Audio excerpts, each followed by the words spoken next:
The third line of defense for our immune system is our adaptive immunity. So we're going to finally leave all those components of the innate immunity and move over to the adaptive immunity. Adaptive immune system is mediated by lymphocytes. So we've got T lymphocytes, and we call that cellular immunity. And then B lymphocytes, and we call that humoral immunity. Humoral is kind of associated with antibodies, which are created ultimately by B lymphocytes. Just FYI, sometimes I refer to T lymphocytes and B lymphocytes as T cells and B cells, so just know those are basically the same things.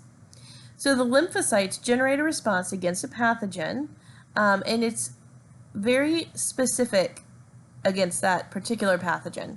So you launch this immune response that goes against a specific virus or a specific bacteria, and then you contrast that to what we saw in the innate immune system, where it was a very general defense essentially against all bad guys or all pathogens.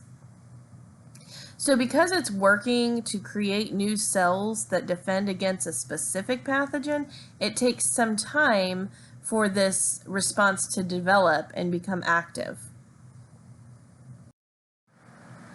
Just some definitions here. So an antigen is a protein or a polysaccharide that sits on the surface of the pathogen, and that's the antigen is the part of the pathogen that our adaptive immune system binds to. So our T lymphocytes or our antibodies will bind to the antigen. So all of our cells have antigens, but our immune system recognizes the ones that don't belong to our body as foreign, and so when it sees those foreign ones, it can bind to them and initiate an immune response specifically to that particular antigen. And notice it says here that it's going to bind to that particular antigen and therefore pathogen. So if you think of, sometimes antigen and pathogen get used interchangeably. Technically they're different. Picture a bacterial cell. That bacterial cell is your pathogen. Now on the bacterial cell surface are these little bitty proteins or polysaccharides, little bitty molecules, and those are the antigens. So whenever your T lymphocytes come to bind to that bacterial cell, they don't just bind willy-nilly anywhere on the bacterial cell or the pathogen, but rather they're going to bind specifically to the antigen molecules. So tumor cells also have abnormal antigens because you've got genetic mutations going on there, so our immune system can also recognize those as foreign sometimes, and we can have immune response to those. Now the specific portion of the antigen that the T lymphocyte binds to is called the antigenic determinant or the epitope. So even on the antigen itself, there's still a particular place that the T lymphocytes will bind to. So if I draw this really horrible looking bacteria that I'm drawing, so this red circle that I just drew is going to be your bacteria. Okay, so that's your pathogen. Now sitting on top of the pathogen, I'm circling, is the antigen. So that's the part of the pathogen that your T lymphocytes will bind to. Now on the antigen you have antigenic determinants that I'm circling now, or epitopes. That's the specific site on the antigen that your T lymphocytes or your antibodies will bind to. Some additional definitions: an immunogen is an antigen that can initiate an immune response. Immunogenicity is the ability of that immunogen to initiate an immune response, and it's based on the degree of foreignness, size, and abundance. So if it's something that's much larger, much different than your own antigens, or something that's just there in a large amount, it's going to have a high immunogenicity, meaning it's highly likely that your body is going to generate an immune response. If it's a small antigen that's very similar to one that our normal body cells have, then it may not, or has a less likelihood of initiating an immune response. So that would be a lower immunogenicity. Haptens are antigens that by themselves are too small to start an immune response, but once they get inside the body, they bind to different proteins, and that helps to initiate an immune response. One example of a hapten is the toxin that you find in poison ivy. So it's a lipid molecule, which means it easily crosses our skin barrier, and it only initiates an immune response after it's crossed over and it binds to a certain protein within the body. immune responses that are stimulated by haptens, these are usually what are responsible for our hypersensitivities. So like when you have kind of an overreaction to different medications or pollen or dander. So like pollen in and of itself is not necessarily that harmful for you. But what happens is your body kind of overreacts to it. It's hypersensitive to it, and it's that immune response that's actually making you feel bad. Autoimmune disease happens when the immune system kind of messes up a little bit. So under normal circumstances, our immune systems are very well capable of distinguishing between the antigens that are present on our normal healthy body cells and the antigens present on a pathogen. And so normally they would just recognize something foreign as, pathogenic, something that's not supposed to be there, and it would launch an immune response against it. But if it gets confused and it kind of loses a tolerance to one of our self-antigens on our regular body cells, then what you have is an attack on our regular cells. And so that's an autoimmune situation. So that can happen through two different mechanisms. One of those is cross-reactivity. Cross-reactivity happens whenever you have a foreign antigen that's kind of similar to a self-antigen, and the immune system is not able to kind of distinguish between the two. So you get a pathogen come in that has a foreign antigen, your body sees that, launches an immune attack on it, but because that foreign antigen is very similar to self-antigens that you may have, the immune cells that were created to fight the foreign antigen might also attack your body's self-antigens. So this happens in rheumatic heart disease because Streptococcus has certain antigens on the surface of the bacteria that are very similar to proteins that we have on the surface of our heart valves. So once we generate cells that attack the antigens on the Streptococcus, sometimes it comes in and attacks and causes damage to the valves in the heart as well. Another way that can happen is altered self-antigens. So here you have a microbe that causes changes in some of our normal body proteins, which results in changes in some of our normal antigens. So now, because our immune system originally recognized it as this belongs to us, but now we've changed that antigen. The microbe or the bacteria caused a change in that. So now our immune system sees the new one and says, hey, you don't belong here, and it launches an immune attack against it.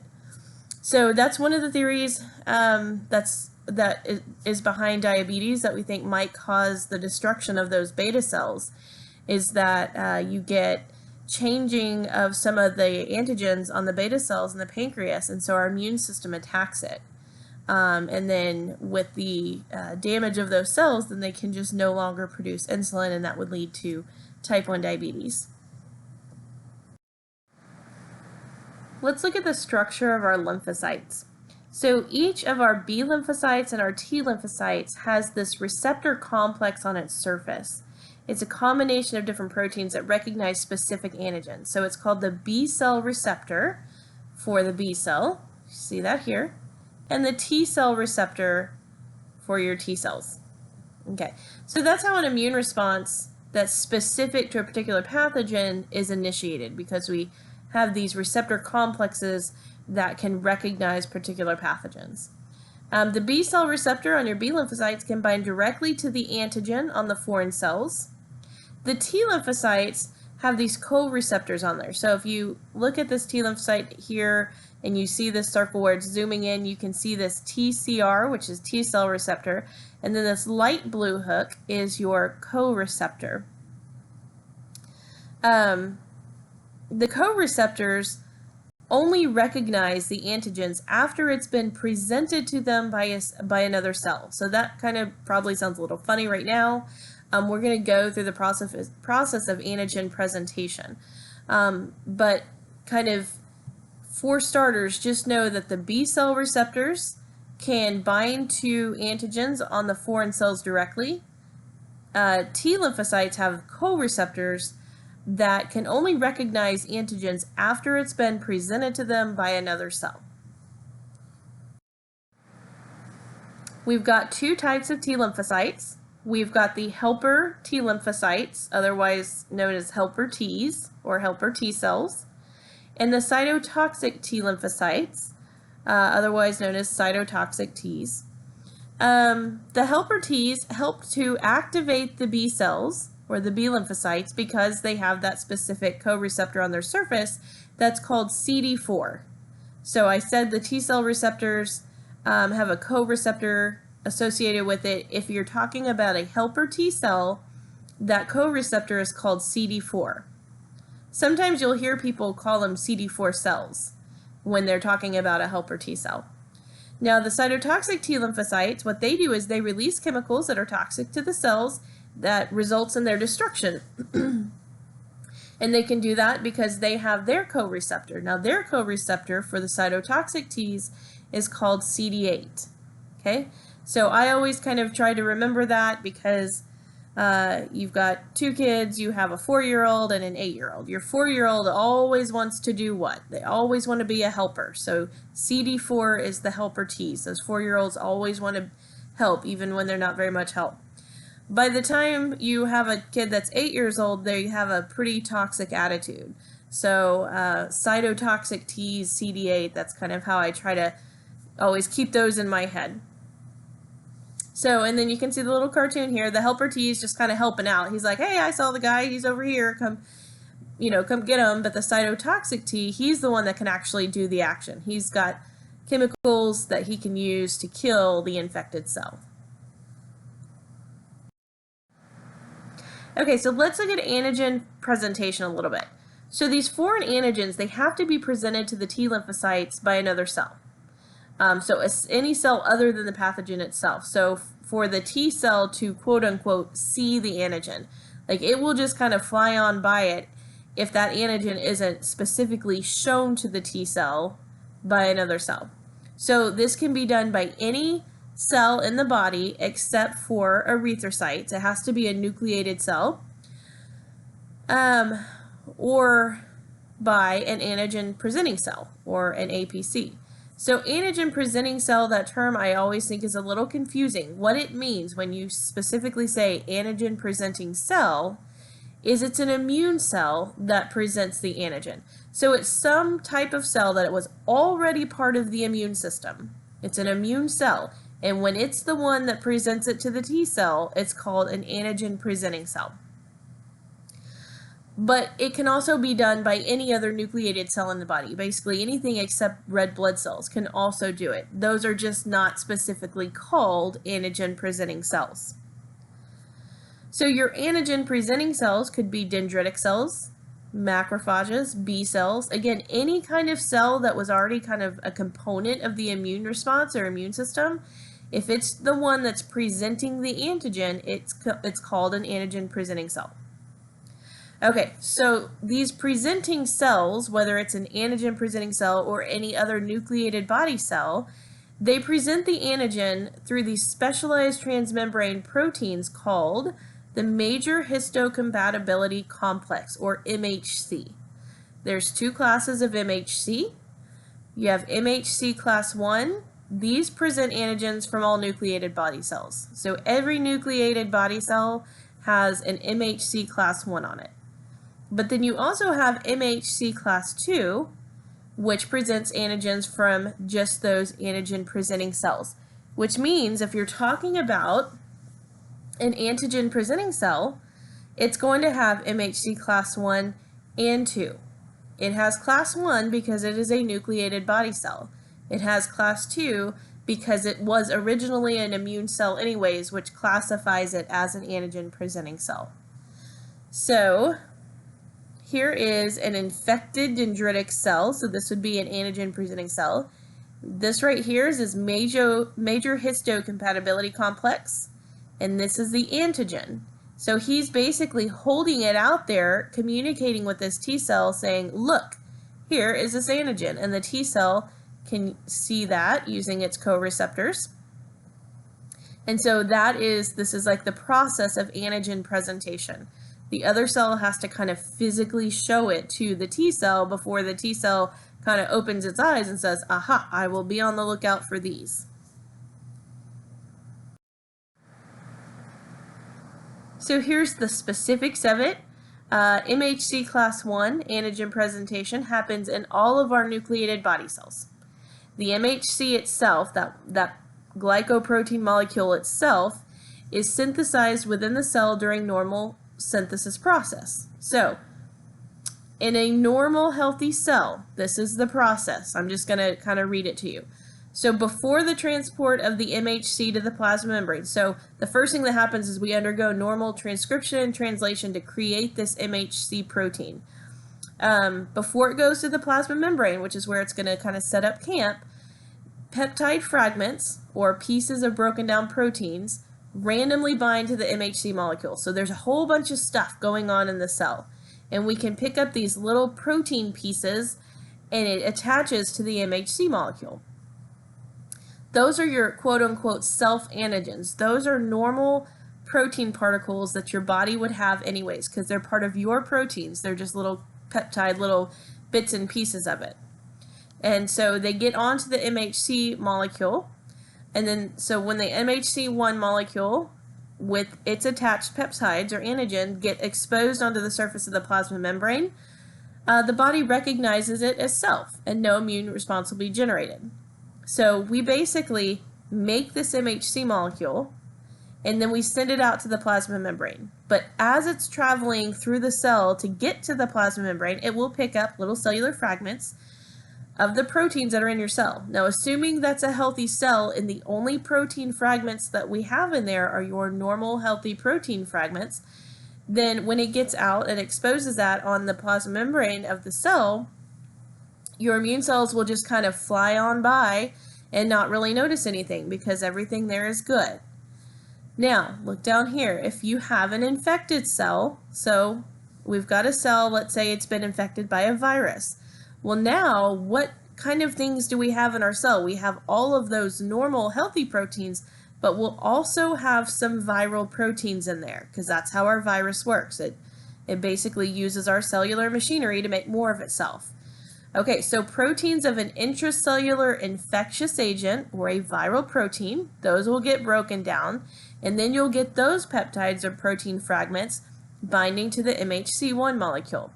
So that when the MHC1 molecule with its attached viral protein fragments gets exposed to the surface on the plasma membrane, the immune cells that are traveling by, they will see that and they'll say, aha, that does not look like something that belongs here. I'm going to initiate immune response specifically for this in the cytotoxic T lymphocytes.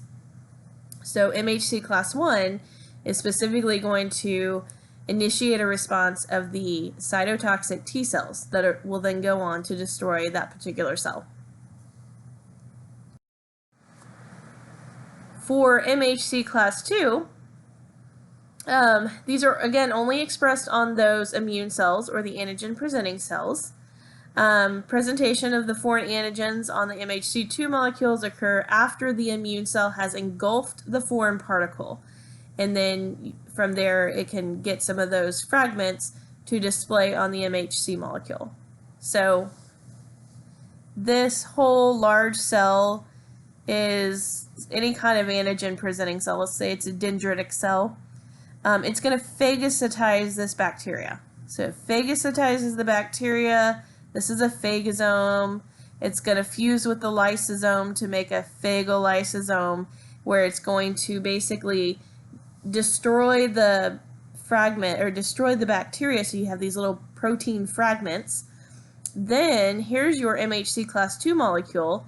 It can get in there and get some of those protein fragments, and then here comes your MHC molecule sitting on the surface, essentially displaying antigens from that bacteria, peptide fragments. And so that is presentation of the using the MHC class 2 molecules. MHC class 2 molecules specifically enhances communication with the helper Ts. So for one, we saw it with the cytotoxic Ts. For MHC class 2, we're specifically enhancing communication with the helper T cells.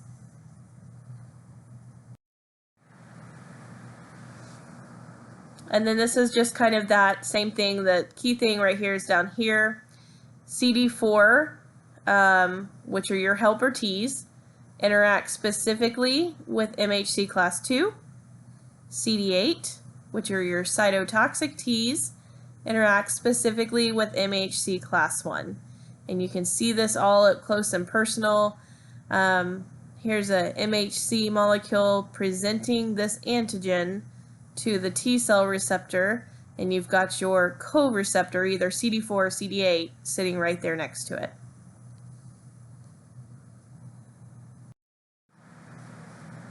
When you have an organ transplantation, you have an organ that's transplanted from one person into another person. And because it's two different people, you are guaranteed that their MHC molecules on the cells are going to be different. You're going to have different from the recipient to the donor. So only genetically identical twins are going to have the same things presented on their MHC molecules. So naturally, when you have that transplanted tissue, the recipient's immune system is going to recognize that tissue as foreign, and the natural response to that is going to be to launch an immune response and to attack it.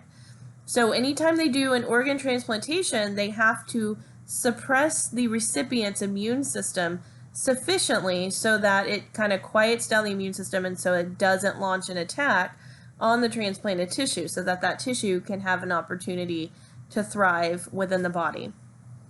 Now, of course, with anything that, like anything that comes with risk, anytime you suppress the immune system, that's going to increase the recipient's risk of infection.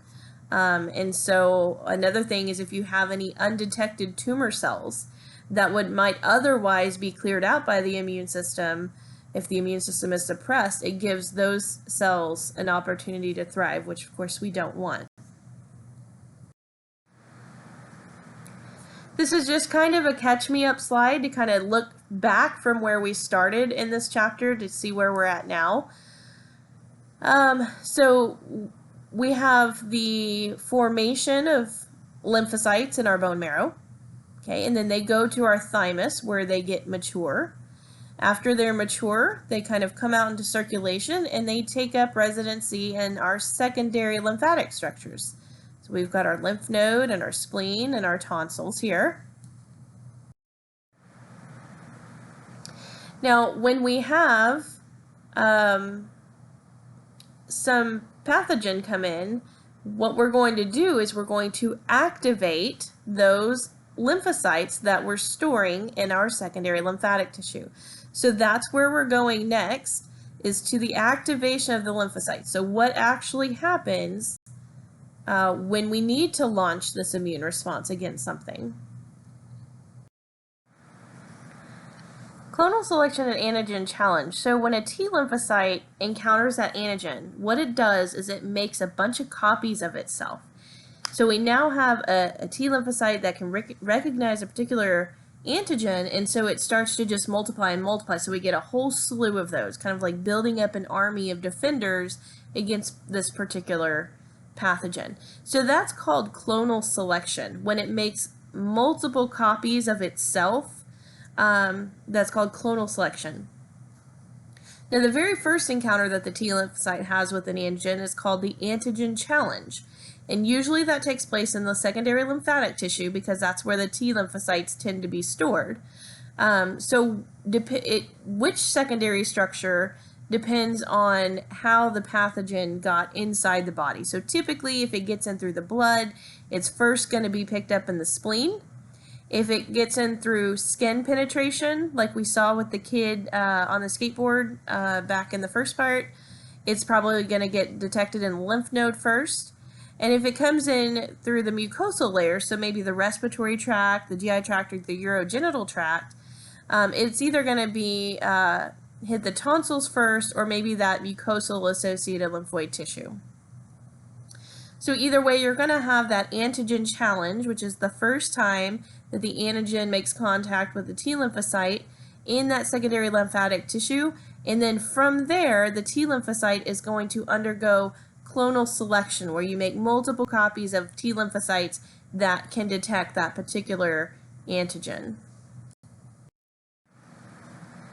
This slide details the activation of your helper T cells. So activation of those cells is what has to happen in order for that process of clonal selection to take place. So step one, the T cell makes physical contact with an antigen presenting cell that's presenting the antigen on its MHC complex, major histocompatibility complex. So you have your APC, antigen presenting cell, with its MHC, and it's presenting the antigen to the T cell. Okay, so again, this typically happens within that secondary lymphatic structure. Specifically, the T cell receptor of the T lymphocyte makes contact with the antigen that's presented on that MHC class II molecule. So that's that kind of picture that was a few slides up that showed the two interacting and the APC presenting the antigen. That's basically what's happening here in the secondary lymphatic tissue. Okay, so then the T cell starts to release a molecule called interleukin-2, or IL-2. So interleukin-2, or IL-2, is one of those cytokines that came up in the first part of the lecture. So IL-2 acts in an autocrine fashion. So that's another word that came up earlier on in the lecture.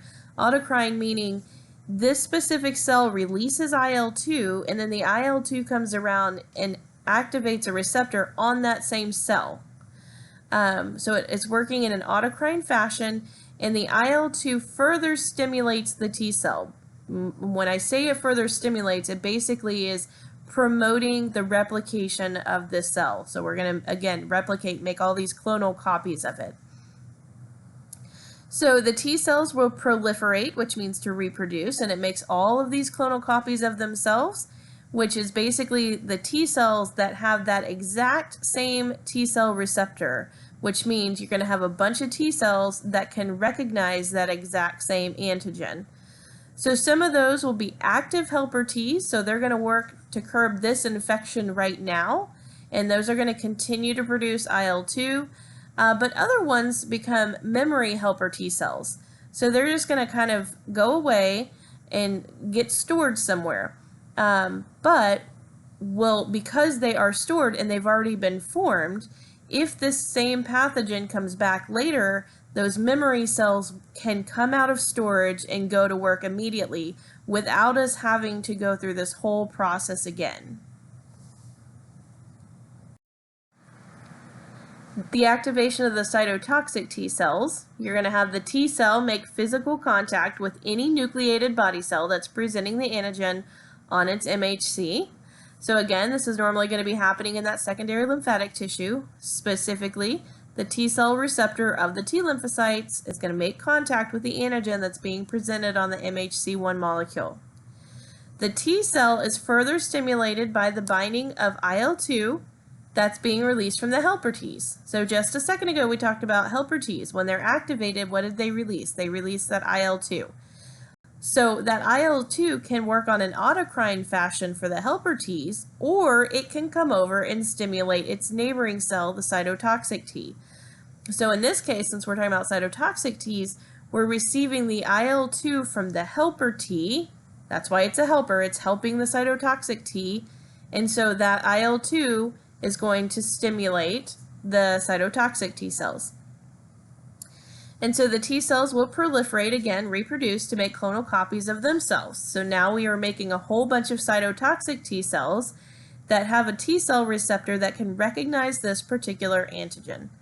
Just like we saw with the helper Ts, some of those are going to be active cells right now. We'll make some active cytotoxic T cells, and they can go on and help kill this infection off that we're currently dealing with. But others of them are going to become memory cytotoxic Ts. So we're going to store them away for later. So they're not going to be, they're created, but we're not going to use them right now. And then, like I said with the helper Ts, if we get the same antigen or the same infection again, we've already got a storage of cytotoxic Ts that can come out and help deal with the infection quickly, as opposed to having to go through all of this process again. And finally, activation of the B lymphocyte. So in this case, you have an intact antigen, and it's going to bind to the B cell receptor on the B lymphocytes. Now, for the B cells, it doesn't have to be presented by the MHC. So the B cell can just see it, and typically what happens is the B cell will phagocytize or engulf the antigen or the pathogen, and then it presents it to the helper Ts. So in that case, the B lymphocyte is acting as an antigen presenting cell. because it is an actual immune cell. It phagocytizes or engulfs the pathogen, and then it presents some of those particles on its MHC to the helper Ts. Okay, so then the activated helper T cells, so this is one that's actually already seen the B cell, it releases interleukin 4. So this is another interleukin, it's another type of cytokine, and IL-4 will stimulate the B cell. Okay, so your helper Ts can release IL-2 and IL-4. IL-2 stimulates your helper T, and it stimulates your cytotoxic T. IL-4 is what you get released for the B lymphocytes. It comes from the helper T, but it stimulates the B lymphocytes. So stimulated by the IL-4, the B cell will start to proliferate and differentiate. So the word differentiate, if you're not familiar with this, it means it changes to a different cell type. Now that does not happen in mature cells very often. That typically happens with our stem cells when we're developing. You'll notice your liver cells don't randomly differentiate and become skeletal muscle cells. That just doesn't happen very often as adults. But in this case, we can get differentiation of our B cells into what are called plasma cells. Plasma cells are the cells that are responsible for producing antibodies. So as our B cells proliferate and make copies, they can either become a plasma cell, which is going to go on to produce antibodies, or they can become a memory B lymphocyte, and they act the same way that our memory helper Ts and cytotoxic Ts. They'll just kind of go away into storage, and we can pull them out the next time we get infected by the same pathogen. So all of that we just covered had to do with the activation of the cells. So we've talked about the formation, the maturation, how everything is stored in the secondary lymphatic tissue, and then we had an antigen and it came, and we talked about how it gets presented and how the cells get activated. As of yet, we have not even talked about how we're actually going to kill the infection. That's just the process of launching the immune response. And that's why our adaptive immune system takes so long to become effective, because we have to go through all of this first. So now we're going to actually start talking about the effector response. What are these things actually doing to kill the infection? So starting with the helper T cells, the activated helper T cells leave that secondary lymphatic structure and they migrate to the site of infection, and essentially they are kind of the overseers, or as their name suggests, the helpers. They really don't do anything directly to kill the infectious agents, but it works by things that we've already seen. So what do? They release IL-4. Well, IL-4 helps to activate the B cells. They release IL-2, and we saw that IL-2 stimulates the cytotoxic T cells. They can enhance the formation and the activity of macrophages and natural killer cells. So basically, the helper T cell, its job is to help regulate and promote the activity of all of the other immune cells. That's why they're helpers. The effector response for the cytotoxic T cells, so what do these guys do? Again, they get activated in the secondary lymphatic structure, they migrate to the site of infection. If the T cell receptor recognizes the antigen that's being presented on the MHC, the T cell releases perforin and granzymes. So we've seen perforin and granzymes before with the natural killer cells. It's the same mechanism that our cytotoxic cells use. So they release the perforin, it creates a pore in the infected cell, and then the granzymes come in, they enter the cell, and they induce apoptosis so that that infected cell can die in a nice, quiet way to where it doesn't disrupt its neighbors, so to speak. And finally, the effector response of the B cells. What are these guys doing? Well, we talked about how the B cells can differentiate into plasma cells. The plasma cells typically stay within the lymph nodes, but while they're there, they're producing and releasing those antibodies, and then the antibodies circulate throughout the blood and the lymphatic system, sort of in search of these different antigens. So let's look at the antibody structure. An antibody is a protein. It's made by the B cells, specifically made by those plasma cells. It's able to recognize a specific antigen and quote-unquote tag it for the immune system to destroy it. So this is the overall structure of an antibody. It always looks like a Y. So it's a Y-shaped soluble protein. It's composed of 4 polypeptide chains. So you see this is one chain. This is chain number 2. Here's a third, and here's a fourth. So it's a 4 chain. You've got 2 identical heavy chains. The heavy chains are these longer ones. And then 2 light chains, which are these shorter ones.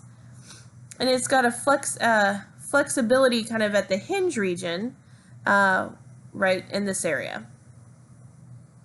So you've got this area up top that I'm circling. This is called the variable region. And it's variable because this site right here, the antigen binding site, is going to be different for every different antigen. So overall, the antibody will look similar. It's always going to have this structure, but this antigen binding site is specific. It's very specific for a particular pathogen. So this is called the variable region.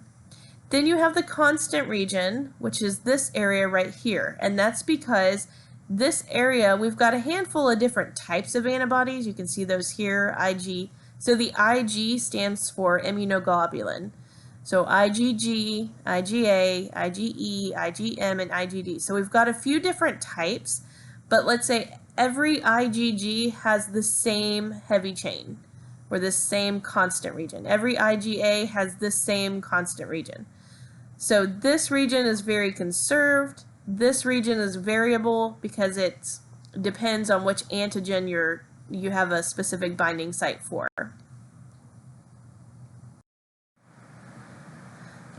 So this slide looks at the actions that the antibodies can take based specifically on that variable region. So we are just looking at that antigen binding site area of the antibody. So neutralization. The antibodies physically bind to the antigens on the pathogen and cover it. Once they've done that, that pathogen is biologically ineffective, so it cannot continue to infect. So here's our virus. The little spheres are the antigens. So all these antibodies are specific for that particular antigen, and you see they just cover it. And so they just kind of surround it and they neutralize it. When it's surrounded by antibodies, that virus can no longer infect our cells. Now we still have to go in and clear it out, but at least it's ineffective at that point at continuing to cause infection. Another thing that can happen is agglutination. Agglutination, you have antibodies bind to the antigen and then cross-link them to other antigen-antibody complexes, which is going to cause them to clump. So we see this when we talked about like the blood type, when you've got agglutination there. So you see how this one antibody is bound here to this antigen and bound here. This one is bound here and bound here. So basically they can kind of double bind and then cause agglutination, which is this clumping formation. Again, we'd need to clear that out, but by doing that, now the pathogen is kind of ineffective at doing what it's trying to do, which is spread the infection. And then lastly, precipitation. So in precipitation, the antibodies cross-link viral particles or toxins that were soluble, causing them to precipitate out of solution. And then once they've been taken out of solution, they can be engulfed by the macrophages. So these are kind of like dissolved in the fluid and would otherwise be kind of ignored. But our antibodies come in and bind them. And so once you have this antigen-antibody complex where they're all bound together, you've precipitated them out of solution. Macrophages can come in and clear this whole thing out. Here we're going to look at the actions that the antibodies can take, but based on the constant region. This FC region refers to that constant region. So notice we're really focusing on the constant region here in these slides as opposed to the variable region that we saw in the previous slide. Okay, so complement fixation, the FC region of IgG and IgM antibodies, they can bind to complement proteins and they can cause opsonization, increasing inflammation, they can induce cytolysis, and elimination of immune complex. When I say elimination of immune complex, I'm talking about the clearing out of the antibody-antigen complex. So we talked about how antibodies bind to antigens. So I said now we still have to clear them out, but at least now they're the antigens are ineffective. So elimination of immune complex talks about the actual clearing out of those complexes. So that's complement fixation. So here's your pathogen, the little green spheres are the specific antigen. Here's your variable region of the antibody bound to that. Here's the constant region. The constant region can bind to the complement protein and start any of those processes: opsonization, inflammation, increased cytolysis, or elimination of immune complexes. So let's look at opsonization. That's one that can happen as a result of complement. It can happen kind of on its own as well. So the Fc region of the IgG antibody increases the likelihood of phagocytosis. So here's a bacteria, the antibody bound to it. Basically what that does is when the antibody binds, just like in complement, when the complement protein binds, it increases the likelihood that the macrophages are going to see that bacteria.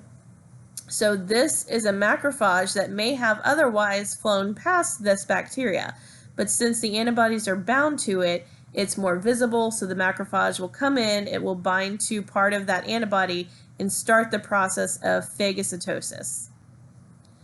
And then activation of the natural killer cells. The Fc region of the IgG antibodies activates natural killer cells, which kill the infected cell, as we know, using perforin and granzymes.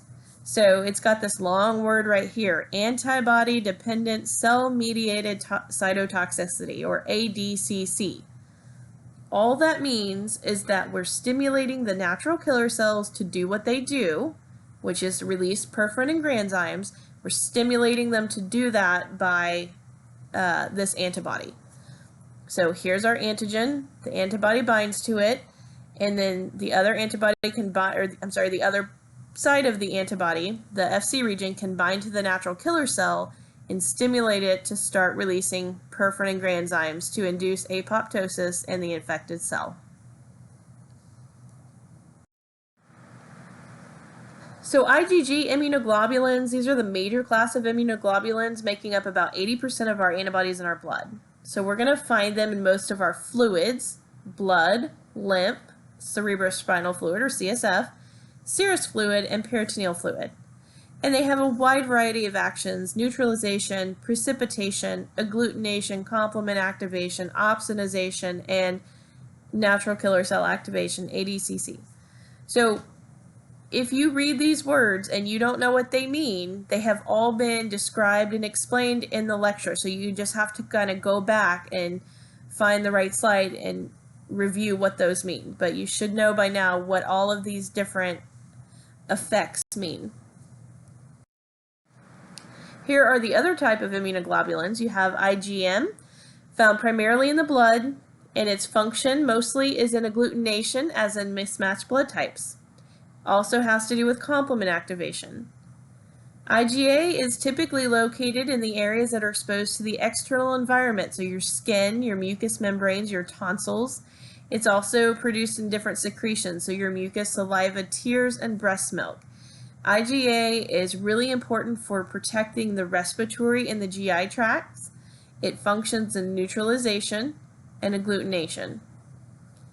IgD is within the plasma membrane of the B lymphocytes. It serves as the B lymphocyte or B cell receptor to bind antigens. So if you go back to earlier in this lecture when I showed the BCR and the TCR on the B cells and the T cells, you'll notice that the B cell receptor looks an awful lot like an antibody, and that's because it actually is immunoglobulin D. IgE functions in the blood mostly, and it's formed during allergic reactions or parasitic infections, where it can serve to activate basophils and mast cells. The next couple of slides do a good job of really summarizing everything that we've talked about with respect to the adaptive immune response. So we've got the formation of our lymphocytes. We've got helper Ts that have our CD4 and the T cell receptor. Cytotoxic Ts have CD8 and the T cell receptor. And here's our B cell receptor. And here's that immunoglobulin that serves as the B cell receptor. So what happens whenever we encounter that antigen and we've got to activate these cells and they have to do clonal selection. So what you have here is your helper T lymphocyte. It says naive helper T lymphocyte because that's what we call it before it has seen a pathogen. But here's the antigen presenting cell, so it's now showing the antigen to the helper T with its class 2 MHC. And so what does the helper T do? It starts to release IL-2. So this right here is showing you that autocrine fashion. IL-2 is coming from that helper T, but it's also stimulating that helper T. So it's working on itself. And the IL-2 causes clonal selection. So you get multiple copies of the helper T cell that are able to recognize this particular antigen. Okay, moving over here, you have a cytotoxic T cell. And here is some infected cell presenting the antigen on its MHC class 1. It's presenting it to the cytotoxic T cell. And then remember what happens is you get IL-2 that's coming from the helper T. So this helper T is over here and it's releasing IL-2. That IL-2 is stimulating that cytotoxic T cell. And then we have clonal selection down here where we're getting multiple copies of cytotoxic T cells that recognize this particular antigen that's being presented here. And then over here, we've got our B lymphocytes.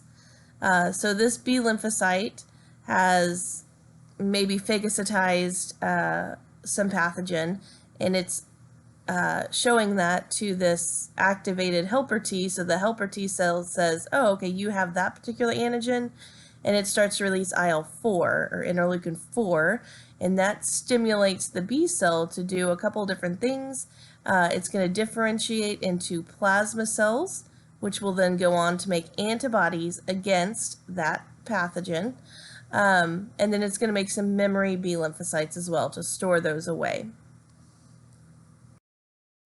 And then for effector response, like what our cells are actually doing, we've got cell-mediated immunity and humoral immunity.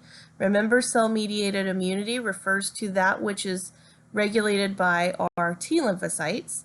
So on the top panel, it's showing you what the helper T is doing. At the bottom, it's showing you what the cytotoxic T cell is doing. So the helper T cell is activated, and it starts to release the cytokines that stimulate all of the other cells. So it releases IL-2 and IL-4. IL-2 stimulates helper Ts and cytotoxic Ts. IL-4 stimulates B lymphocytes.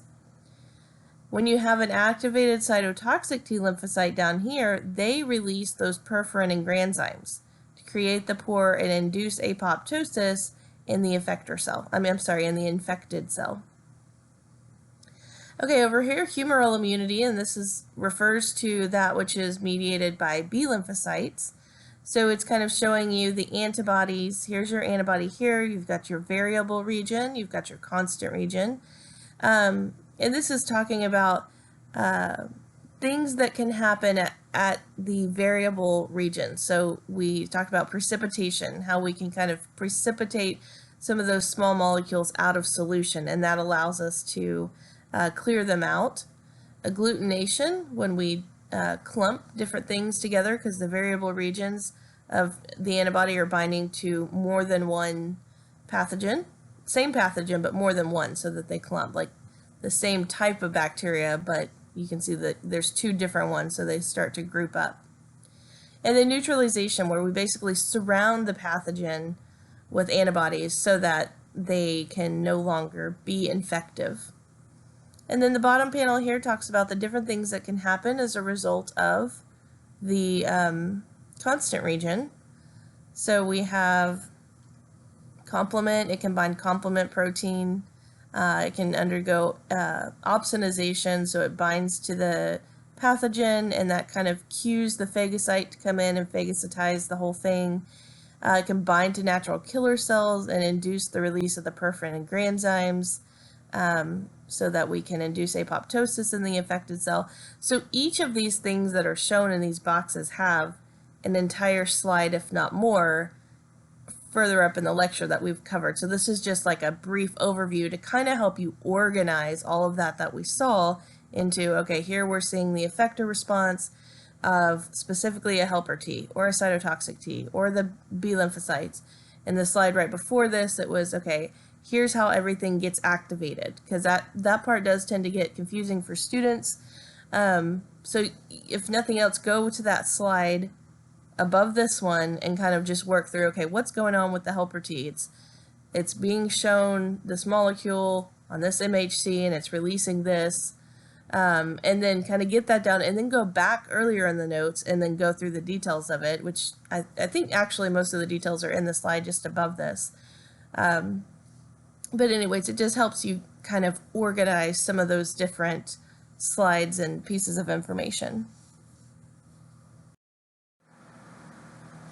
Immunologic memory. Okay, so we know that there's going to be some kind of a lag time between when we're actually exposed to an antigen and between when you get physical contact between the antigen and the lymphocytes. And then we know that the development, even after we have that contact, the development of the immune response is going to take some time, because that's all that stuff we've been talking with the adaptive immune response, all of that takes a little bit of time. So, but one of the results of this exposure and this response is the formation of those memory cells. Remember when we talked about activation of the helper Ts, the cytotoxic Ts, and the B lymphocytes? Some of those cells were active now, and some of them were memory cells that we kind of stored away for future. So those memory cells are very long-lived lymphocytes, and they stay around and they help to protect us against a future infection, so that if that same pathogen comes back into our body, we don't have to have such a long lag time. We've already got those cells prepared and ready to go, and so after the first infection, if it comes back around, we can respond quite quickly. So when the second exposure occurs, the memory cells make contact with the antigen much more rapidly, and they produce a much more powerful response.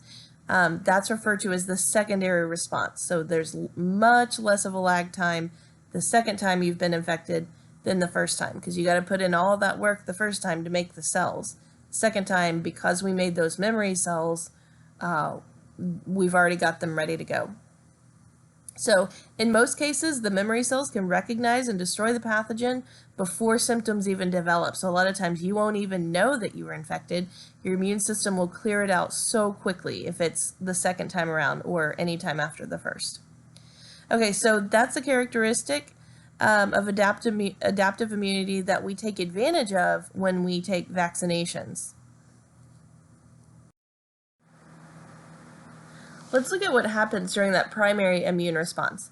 So just to be clear, in this slide, we are really focused on this right here, the primary response graph. We're not, just kind of ignore the secondary for now. So what we're talking about when we say primary response is the measurable amount of antibody production that happens during the first exposure. Okay, so here we've got some definitions that are associated with this graph. We've got a lag or latent phase. Okay, so if you notice, let's say over here, day 0, this is where we got exposure. Okay, and this is showing, on the y-axis, it's showing you our serum antibody titer. So how much IgG and how much IgM where you can measure in the blood. We'll look at day 1, day 2, day 3, day 4, even at day 5, you still have 0 IgG. Even after day 5, you still have 0. But, you know, even if you're looking at IgM, it's still very low. So you can see you're getting maximum measurable antibody production around 10, 15, 16 days after you first encountered the pathogen. So let's read through this. So there's additionally a period of no detectable antibody in the blood. This period may extend for 3 to 6 days. Antigen detection, activation, proliferation, differentiation of the lymphocytes, and including the development of those memory lymphocytes, all of that's happening during that lag phase. So all of the stuff that we talked about for adaptive immune responses going on within these initial days.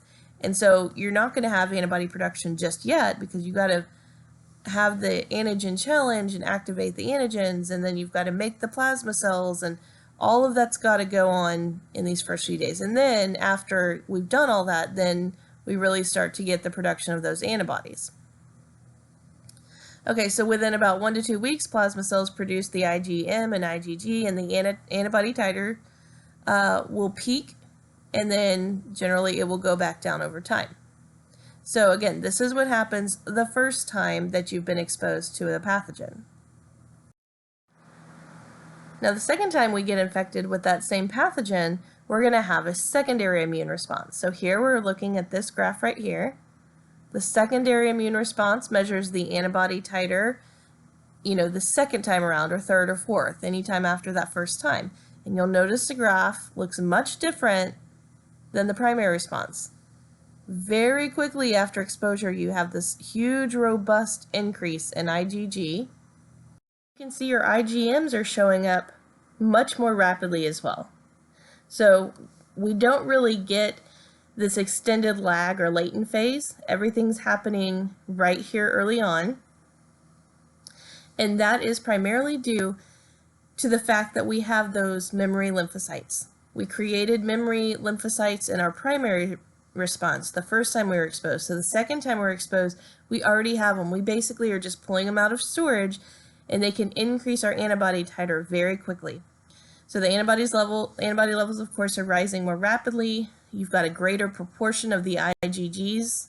The higher level of IgG production could continue for very long periods of time, even years. So here's a clinical view on vaccinations. I'm going to let you guys read through this on your own. But essentially, the way that vaccinations work is we kind of trick our immune system into thinking we've been affected. We used a heat-killed virus or some kind of attenuated virus. So we come up with something, and it's got the structure of the virus, but it's non-infective. It's not, if you heat kill it, it doesn't have what it needs to propagate and infect your body. But it's still that structure. It's kind of like putting the shell in there. Well, we know from this lecture that it's the shell, it's the antigens on the outside surface of the virus that our immune system responds to. So even if that virus is not infecting us because we've essentially killed it, our immune system sees that capsid, sees those antigens, and it says, oh my goodness, there's a virus, and it launches that immune response. So you are building immunity against the virus in a situation where the virus cannot actually be harmful to you. So what we're doing then is we build all of those cells, because remember, it takes some time, and then we have those memory cells. So if in real life then you contact that virus, you've already built your army of defenders. You've already have all of those lymphocytes, and they can kick into gear very quickly. If you acquire it naturally, your immunity naturally, during that lag or latent phase, while you're building your immune response, if you're dealing with an actual virus, it's going to be causing all kinds of harmful effects to you in the meantime. So it's harming you during that latent phase. So yeah, you'll get your defenders, but it could harm you more in the meantime. With a vaccination, because we're using a heat-killed virus or an attenuated virus, then you have the time to build up your immunity while it's not harming you. So then if you do encounter it in real life, you've already got all those memory cells, and they can attack it, like I said before, oftentimes before you have any symptoms of the virus, before you ever know you came into contact with it. Okay, but again, in case I left anything out, make sure you read through this clinical view. Active and passive immunity. These are two different ways in which we can acquire immunity against something, and each one of them can happen either naturally or artificially. So active immunity results from a direct encounter with a pathogen or a foreign substance. So it can happen naturally, which is just if you get exposed to the antigen, in life. It occurs when an individual is directly exposed to an antigen or infectious agent. Somebody coughs and you breathe that in, then you have taken in some of that infectious agent, and your body will go through the whole process that we've been discussing, and we will naturally develop immunity against it. Artificially is when we take vaccinations. So we are developing an immune response, but not because we actually contracted the virus, but rather because we sort of tricked our immune system into thinking we had the virus. So in a safe way, we built our immunity. So in either case, in one case it just happened naturally, and in one case it happened through artificially where we took a vaccination, but in each case, we went through that whole long process that we've discussed. We used clonal selection. We developed all of the lymphocytes that we needed, including the B lymphocytes, including the memory cells.